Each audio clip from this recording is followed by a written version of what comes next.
The University of Maine is expanding its nursing program past a bachelor's and master's degree. Starting in 2027, the school will offer a PhD in nursing and a Doctor of Nursing Practice. The PhD program will be the first research-focused doctoral nursing program in northern New England. UMaine secured congressional funding with the help of Senators Susan Collins and Angus King to start the program.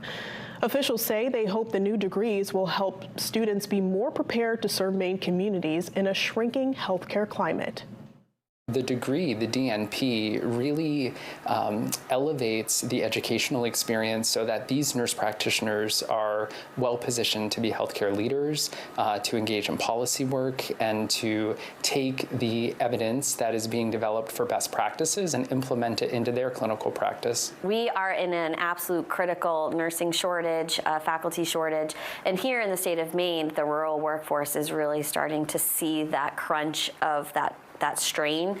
So we're really hoping that our two new doctoral programs will really help that pipeline of the shortage to get that situation a little bit better. Robinson says the PhD in nursing program already has its first student enrolled.